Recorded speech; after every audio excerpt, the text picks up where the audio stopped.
¿Quién pierde? Me pregunto yo después de haber presenciado lo que presencié el día de ayer. Y después de mirar hoy la prensa, de ver ayer los noticieros. ¿Quién pierde?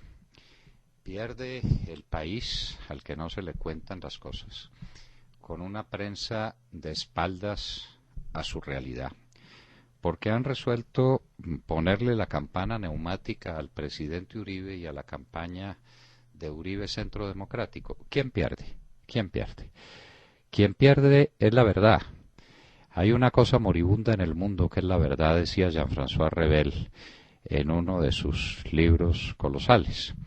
Y este libro es el que está dedicado, el conocimiento inútil, la connaissance inutile, dedicado a mostrar cómo la prensa había creado unos artificios que habían impedido que los habitantes del mundo conocieran la verdad sobre lo que había sido la tiranía comunista expandida por tantas regiones del globo, y mirando solamente los defectos y los vicios de un capitalismo que con todas sus contradicciones y sus limitaciones era el único que producía libertad, desarrollo y democracia, es decir, un mundo libre. Eso lo decía Jean-François Revel, y que si Jean-François Revel estuviera vivo y viviera en Colombia, hubiera dicho lo que nosotros estamos tratando de decir. Ayer en Acore, en la Asociación de Oficiales de Retiro de las Fuerzas Militares, estuvo el presidente Álvaro Uribe Vélez. Pero no estuvo solo, estaban todos los medios de comunicación, sin faltar ninguno. La zona de prensa era nutrida, era amplísima, tal vez esperando que el presidente cometiera alguna equivocación, no lo sé, tal vez esperando que hubiera algún exabrupto en esa reunión que les permitiera hacer noticia. Hemos visto los noticieros, hemos visto la prensa y con verdadero estupor nos hemos dado cuenta de que todo se guarda en silencio, mientras se habla de las peleas en las cantinas y de los últimos desarrollos de una investigación por alguna tragedia cotidiana como las muchas de las que tenemos. Se le quita al país la realidad sobre un acontecimiento como estos, porque el discurso de Álvaro Uribe Vélez ayer en Acore fue un discurso para la historia. Un discurso en el que se le contaba a la nación qué era lo que le estaba sucediendo y cuáles habían sido los resultados de un gobierno que había resuelto traicionar todos los postulados sobre los cuales se edificó su campaña y que constituían la base de su gobierno para ser honesto y para ser leal al pueblo que lo eligió. Cuando ese gobierno resolvió traicionar todos esos postulados y dedicarse a gobernar por una mentida paz, produjo unos efectos, produjo unas realidades. ¿Cuáles? Las que describió el presidente Álvaro Uribe Vélez ayer. Eso cómo no se le cuenta al país. La intervención del presidente Uribe fue pausada, mesurada, llena de información precisa, llena de datos, cargada de mensajes, de un altísimo contenido de pensamiento conceptual y con una vocación hacia la realidad que es la primera característica del presidente, que hace filosofía, que hace gran pensamiento, pero siempre para conectar todos sus equilibrios ideológicos con la realidad a la que se está refiriendo. Pues ni una sola palabra sobre aquello. Y ahí estaban todos los oficiales en retiro de las fuerzas militares que físicamente podían caber en Acore. Si no había más era simplemente porque no había espacio. Allá estaba, por supuesto, quien representa la esperanza de centenares de miles de familias, de oficiales y de soldados en retiro. Allá estaban reunidos alrededor de Tania Vega de Plazas, la mujer que representa a la familia militar.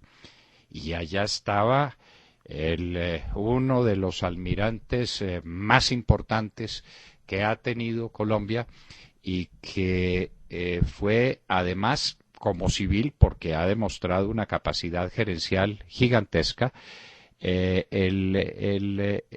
capacidad de organizar unos juegos en Cartagena y de construir unas instalaciones y de poner a Cartagena en condiciones de recibir miles de turistas, el almirante Arango Bachi.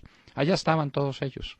Y el presidente Uribe habló y la gente se estremeció escuchando aquel debate al que además asistieron personajes muy importantes de la lista de Uribe Centro Democrático, por casualidad en su inmensa mayoría mujeres, porque es que hay realidades que se quieren esconder, así como se esconde al presidente Uribe, así como se esconde el hecho de una nueva generación que asume las riendas del poder.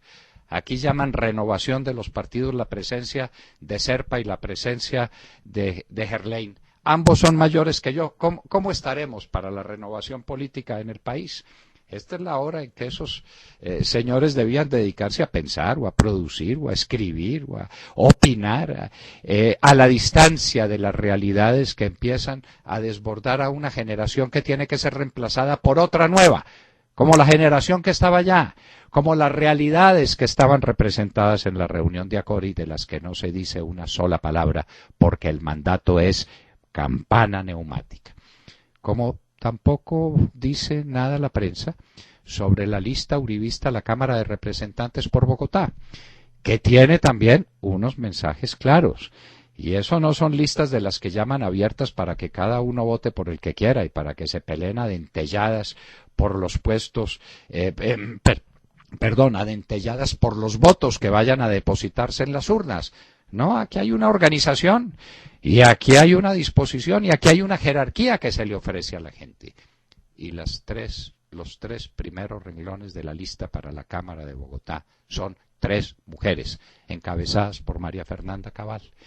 Es que, señores, Uribe Centro Democrático, que le niegan el nombre porque le tienen miedo a estas realidades, es una renovación generacional y es la primera vez que de verdad se le da espacio a la mujer.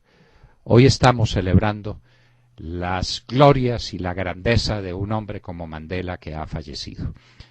En el año de 1957 a la mujer se le dio el voto. En el año 2014 la mujer aparecerá por primera vez como elemento decisivo dentro de la estructura política del país y eso será con la lista de Uribe Centro Democrático. Y por eso le tienen tanto temor, y por eso tiemblan, y por eso no saben qué hacer ante esas realidades, las que presenta Álvaro Uribe Vélez en su discurso, las que representa y significa una nueva generación, como la de Fernando Nicolás Araujo, este joven que ha resuelto dejar todas sus posibilidades inmensas, gigantescas en el sector privado para dedicarse a servirle a la nación con altísima preparación académica, pero además con el fuego de sus jóvenes años dispuesto al servicio de Colombia. A eso hay que cerrarle el paso. ¿Cómo? La campana neumática, que nadie diga nada. El país, señores, el país real, el país profundo, la Colombia honda, tiene un compromiso: hacer saber estas verdades boca a boca, hacerle conocer a la nación que hay un horizonte nuevo, que hay una esperanza, poner de presente ante los colombianos que no todo está perdido y que no todo puede ser un sartal de mentiras para suplantar la realidad. Tenemos un deber, tenemos que comunicarnos entre todos para vencer esta campana neumática que, muy llena de mermelada por todas partes, se opone a que la verdad surja. No contradiciendo, porque eso ya sería el discurso y estamos dispuestos a ese discurso y ese lo entenderíamos. Es la ignorancia de los asuntos y de los temas fundamentales del país. ¿A quién le hace eso daño? ¿Nos atrevemos a contestar otra vez? Le hace daño, por supuesto, a la gente que no tiene acceso directo a esas verdades, pero le hace más daño a esos medios de comunicación que traicionan su misión, que traicionan lo esencial, la parte fundamental de su posición en la vida social y detrás de unos intereses políticos le niegan al pueblo colombiano la verdad y la oscurecen y la traicionan. Nosotros seguiremos en la nuestra y por eso tenemos cada día más oyentes, más gente que se acerca a la hora de la verdad, no porque sean sabias las cosas que decimos, sino porque estamos revelándole al mundo y especialmente a Colombia lo que todos los demás quieren dejar en la ignorancia, quieren dejar a la sombra. Acaban de escuchar el editorial del doctor Fernando Londoño en la hora de la verdad en Radio Red a las 7 de la mañana, 24 minutos.